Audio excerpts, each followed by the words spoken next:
Salut les filles et les garçons, je suis trop contente de vous retrouver aujourd'hui sur ma chaîne YouTube pour une nouvelle Minute Fit. Ça faisait trop longtemps qu'on n'en avait pas fait ensemble. C'est vrai qu'entre le Bikini XC67, Real TC et Pop & Sweat, vraiment on s'est retrouvés très souvent ces derniers temps sur ma chaîne YouTube, mais pour s'entraîner plus que pour papoter. Alors aujourd'hui, j'ai fait les choses bien.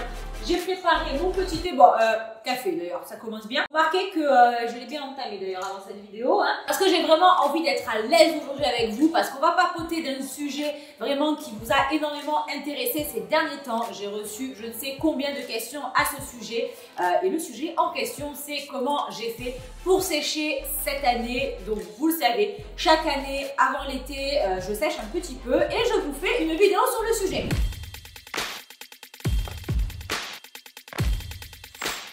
Donc celle-ci ne sera pas la première, il y en a au moins 2 ou 3 autres avant sur ma chaîne YouTube.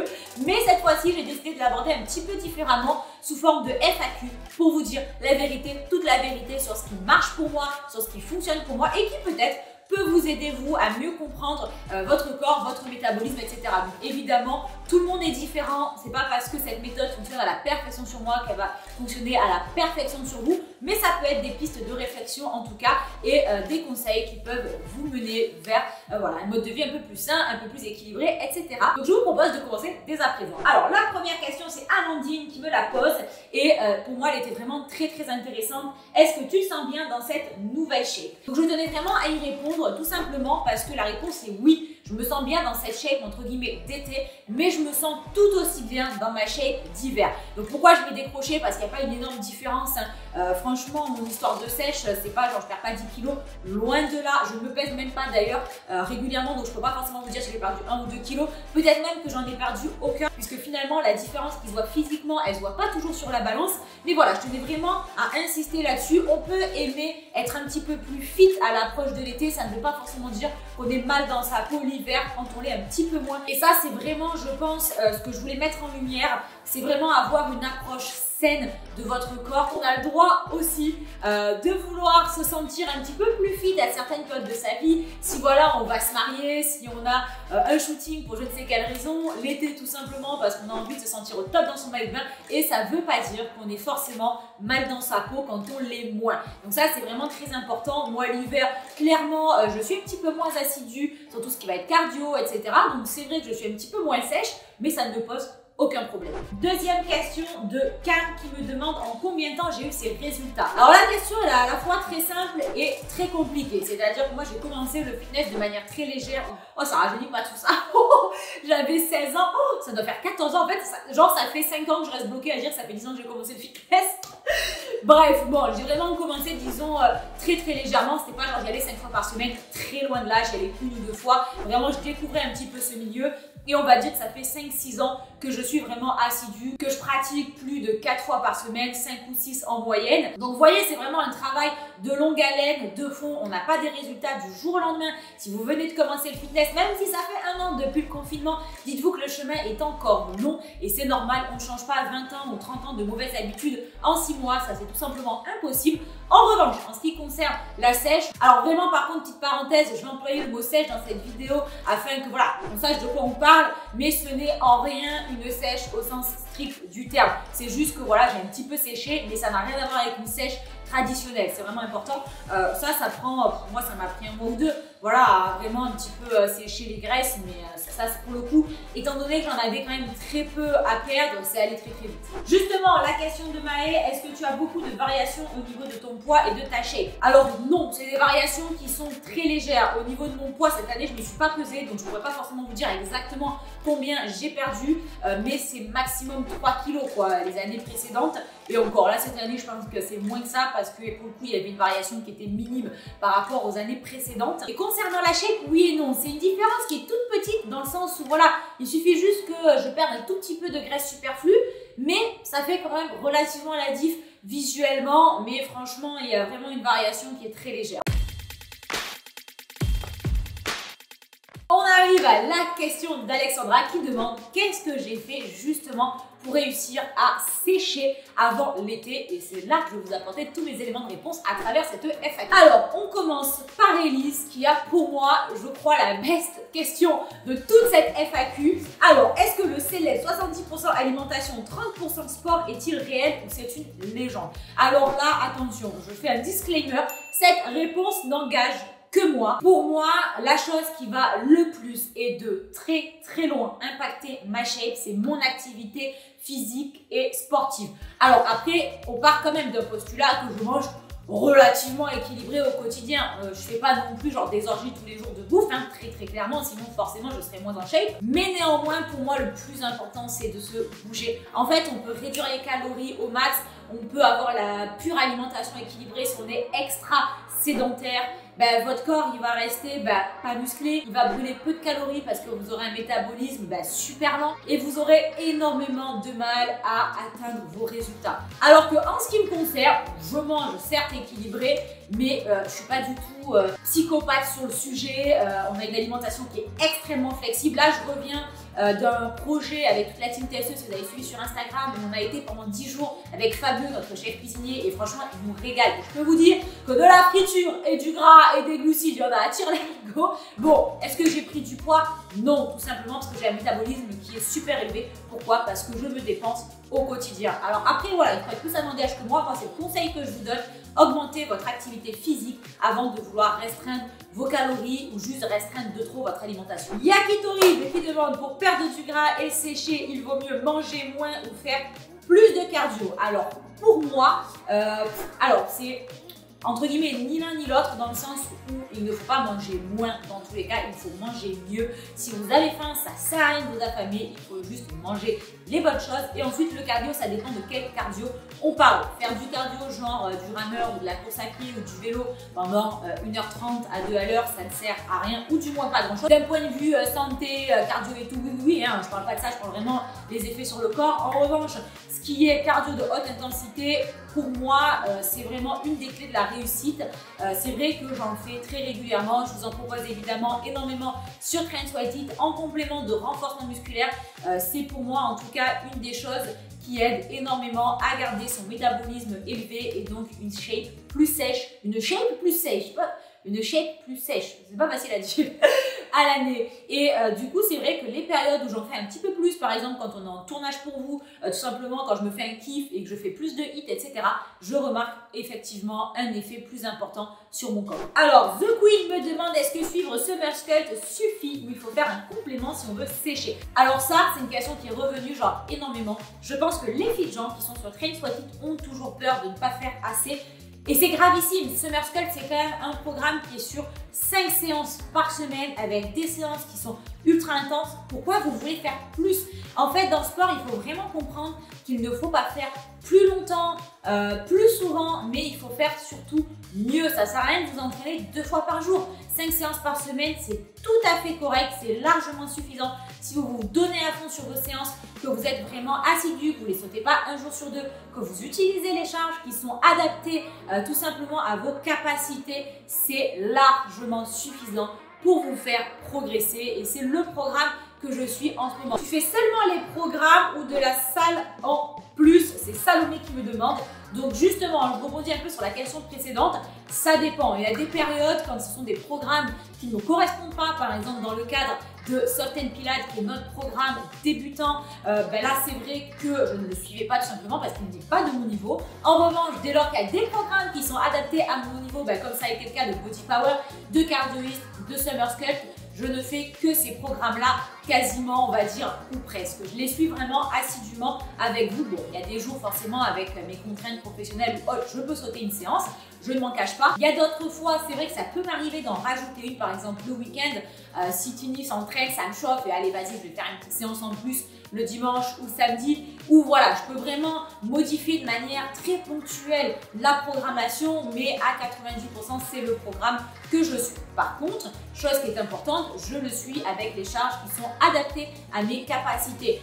Dans la vidéo, par exemple, on peut utiliser une kettlebell de 4 ou 6 kg parce que comme vous savez, lors d'un tournage, on fait par exemple 6 séances dans la journée, c'est énorme. En revanche, comme moi, je vais faire le programme chez moi sur un kettlebell swing, je ne vais pas utiliser 4 kg, je vais prendre ma kettlebell de 12 kg pour le faire. Et ça, c'est important. Ce programme suffit largement, mais il faut adapter les charges à vos capacités. Pauline qui pose une question très intéressante. Combien faut-il de séances d'abdos par semaine pour commencer à avoir du résultat? J'ai envie de dire, cette question, en fait, j'ai envie d'y répondre à la fois aucune et à la fois tous les jours. Tout simplement parce que faire des crunchs tous les jours, pour le coup, ça ne sert à rien. Donc, vous n'avez pas nécessité de faire des séances d'abdos ciblées pour avoir des résultats. En revanche, vous devez engager vos abdominaux sur chaque séance fitness que vous faites. Moi, je fais très rarement des séances d'abdos ciblées. Là, j'en fais dans Summer Sculpt parce qu'il y en a un petit peu plus et c'est vrai que ça m'est bénéfique, je ne vais pas vous cacher. Vous avez vu ma sangle abdominale en ce moment, elle est au taquet. Hein. Et la dernière question de cette première partie fitness, comment fais-tu pour trouver le temps pour faire du sport dans vos journées si chargées? Comme je vous le dis toujours, dans la vie, tout est une question de priorité. Ça, c'est vraiment genre mon leitmotiv. Et malheureusement, quand la priorité c'est de caser une séance de sport, on y arrive. Ça ne veut pas dire que je la fais en plein milieu de l'après-midi parce que j'ai trop de travail pour. Vous voyez les horaires auxquels on s'entraîne. Généralement, on s'entraîne de 21h à 22h30 à la fin de la journée. C'est pas facile, je vous le cache pas, la motivation elle est pas toujours là. Quand tu es exposé de ta journée et que tu dois t'entraîner à 21h30, franchement, c'est pas facile. Tu te mets la musique à fond, tu te mets les playlists Spotify ou Deezer de Train Sweat It et ça motive. Alors là, je suis trop contente parce qu'on attaque la deuxième partie nutrition de cette FAQ spéciale sèche et je sais que c'est la partie qui va très certainement vous intéresser le plus. Alors, première question de Meiki Mikem. As-tu changé quelque chose à ton alimentation? Alors, en réalité, non. Comme je vous le disais, en fait, mon alimentation, elle est toujours plus ou moins équilibrée durant l'année. Je vais pas vous dire que j'ai une alimentation full équilibrée, ça serait vous mentir. Ça fait plusieurs mois qu'avec la charge de travail qui a vraiment augmenté, on mange moins bien qu'avant, on mange moins de produits frais, tout simplement parce que j'ai moins de temps de cuisiner. Donc ça va être des choses à partir de préparation, surgelées, etc. Donc c'est pas le top du top, c'est pas forcément facile et c'est pour ça que je vous blâme jamais quand vous êtes là à me dire franchement Tata Sissi, c'est pas évident d'avoir une alimentation genre super healthy. Je suis la première à comprendre. Et c'est pas notre cas non plus. Néanmoins, c'est vrai qu'on a quand même une alimentation plutôt équilibrée en termes de macronutriments toute l'année et c'est pas en fait le changement d'alimentation qui est à l'origine de ma sèche. Petite Pouloute qui me demande, tu ne déjeunes jamais, est-ce que c'est pour accentuer ta sèche? Absolument pas. Ce n'est absolument pas pour sécher. L'hiver, je le fais aussi et ça m'aide pas à sécher plus que ça. C'est tout simplement pour des questions de bon transit, de ventre plat et surtout de confort intestinal. Moi, ça m'a changé la vie véritablement. EMS qui me demande comment gères-tu ton alimentation? Est-ce que je fais des menus à la semaine? Pas du tout. Alors ça, je l'ai fait pendant très longtemps quand j'étais étudiante, quand j'étais en stage notamment. Tous les dimanches, je vivais seule en fait. Donc tous les dimanches, je faisais mes plats pour toute la semaine. D'ailleurs, à l'époque, j'en profitais souvent pour vous faire des vidéos recettes. Là, le problème, c'est qu'on est deux. Tini mange aussi beaucoup. Et je vous cache pas qu'on bosse aussi énormément le week-end, le samedi. Enfin, on n'a vraiment aucun jour off. Voilà. Pour y aller directement. Et du coup, c'est très compliqué de m'organiser comme ça en ce moment. J'espère pouvoir revenir à une organisation un petit peu plus structurée. Mais pour l'instant, c'est un peu, franchement, la walléguette. On va pas se mentir. Cette expression date de 1995, je pense. La walléguette, je sais même pas comment ça s'écrit. Fais-tu des écarts régulièrement? Doudou qui me pose cette question. Alors, cette question, elle est pas simple aussi, tout simplement parce que j'ai envie de répondre oui et non. Alors, si on entend par écart, genre orgie de bouffe, non, parce que je fais en fait jamais vraiment des gros écarts. Mais en même temps, j'ai envie d'y répondre oui parce que des petits écarts, en fait, j'en fais tous les jours. On mange des biscuits, on fait très régulièrement nos desserts Train Sweat It. On a vraiment une alimentation qui est très gourmande. Tous les samedis sans exception, on se fait soit une pizza, soit un truc du genre. On est invité dans la famille qui nous cuisine aussi des plats et on n'est jamais dans le contrôle. Je ne compte jamais mes calories. En fait, je me suis jamais dit, j'en mange pas parce que sinon tu vas faire un écart. Quand j'ai envie de manger quelque chose, je le mange. Par contre, au quotidien, l'alimentation reste quand même relativement équilibrée. Donc, c'est vraiment cet équilibre en tout cas que je vous souhaite à vous de trouver, de ne jamais être dans la privation, d'être dans la frustration, mais de savoir aussi en contrepartie équilibrer votre quotidien et de jamais faire en fait des pics d'orgie où vous allez en fait bouffer de tout et de n'importe quoi, vous en écœurer, enfin ça c'est vraiment en tout cas tout ce que je souhaite vous éviter. Océane qui me demande comment tu fais quand tu as des épisodes de fringales. Alors ça c'est pareil, quand on a faim, il faut manger. Comme je vous disais les filles, on ne mange pas moins, mais on mange mieux et ça c'est très important. Moi j'ai faim, on s'entraîne, vous savez, je vous l'ai dit, vers 20h30, 21h. Évidemment j'ai faim en fait à 20h30, qu'est-ce que je fais à 19h, 19h30, c'est l'heure du dîner, hein. C'est pas forcément ultra logique. Je fais quoi? Je me fais un muesli protéiné à 19h30, oui, avant ma séance. Voilà, j'ai faim, je mange. C'est QFD. Anastasia qui dit j'ai l'impression que si je mange la même quantité de nourriture que toi, je prends 5 kilos, comment tu fais? Alors, vous en rendez pas forcément compte tous, parce que je ne montre pas tout ce que je mange, hein. Je m'ajoute des fois l'entrée ou le dessert, etc. Mais c'est vrai que j'ai beaucoup de fourchettes, j'ai un bon appétit. Je mange relativement, on va dire, beaucoup pour ma taille et pour mon poids. Et c'est vrai que quand je compare à mon entourage, voilà, des jeunes femmes de mon âge qui sont plus sédentaires, franchement je vais pas vous cacher, je pense que je mange en termes de quantité le double d'elles. Il n'y a pas de mystère, une fois de plus, parce que je me dépense, je brûle un maximum d'énergie au repos et du coup j'ai besoin de calories la journée. Donc en fait on en revient toujours au même, faut pas manger moins, il faut se dépenser plus. Ah, Ostéo Girl qui demande féculents à tous les repas, y compris le soir. Bien sûr, alors est-ce qu'on peut, une fois pour toutes, vraiment tuer, mais genre tuer, définitivement ce mythe qui est de supprimer les glucides ou les supprimer le soir? Et je sais qu'il y a malheureusement encore trop de gens qui le recommandent. Pour moi, enfin c'est, après une fois de plus, cette vidéo n'engage que mon avis personnel, mais pour moi c'est tout ce qu'il ne faut pas faire.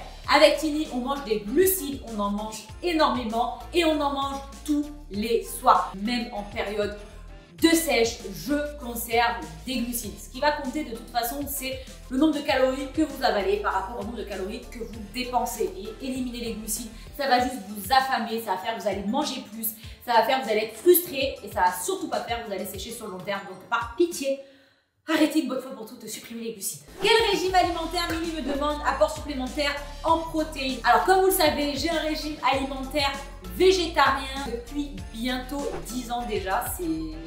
Non, pas tout à fait, mais l'année prochaine ça fera 10 ans, incroyable. Donc je suis végétarienne à tendance végane, dans le sens où je suis pas du tout végane strict, mais à la maison, on consomme, on va dire 99% du temps vegan. C'est vrai que des fois, mettre un peu de parmesan sur mes pâtes ou manger une mozzarella, mais voilà, ça reste vraiment, on va dire, assez occasionnel. Et pour ce qui est des protéines en poudre, personnellement, je n'en consomme quasiment jamais. Cette année, je pense que ça fait des années vraiment que je n'en consomme pas. La dernière fois j'ai fait un smoothie, j'ai mis des protéines vegan, mais c'était la première fois depuis, je sais pas, au moins 3 ans que j'en consommais. Donc voilà, vous n'avez absolument pas besoin de protéines en poudre si votre alimentation vous apporte suffisamment de protéines, ce qui moi est plus ou moins le cas. Si vous avez envie d'en prendre, c'est pas non plus genre à diaboliser. Tini prend des protéines parce que par rapport à son besoin, si vous vous lancez dans le sport, que vous êtes débutant, que ça fait 1 an que vous en faites, franchement, je pense que si vous avez une alimentation plus ou moins équilibrée, vous n'en aurez pas besoin. Et voilà, là je vous laisse voir. Et puis on conclut là-dessus cette FAQ spéciale sèche avant l'été, qui j'espère vous aura vraiment apporté tous les éléments de réponse pour mener à bien votre remise en forme. J'espère que ça vous aidera à avoir une alimentation plus saine, un rapport plus sain avec votre corps et surtout à prendre conscience que l'activité physique c'est primordial. J'ai envie de vous dire, on se retrouve l'année prochaine pour une nouvelle vidéo sèche, mais je vous dis à la semaine prochaine pour une nouvelle vidéo sur ma chaîne YouTube. D'ici là, portez-vous bien les filles, je vous fais plein de gros bisous. Ciao ciao. Je vais enfin pouvoir fumer mon café parce qu'en fait à chaque fois je me fais des thés, des cafés que genre je ne bois absolument pas pendant le tournage et du coup je pense qu'il doit être gelé. En fait ça va me faire un nice latte, en vrai je vais mettre des glaçons dedans. Ah oui, il est complètement congelé.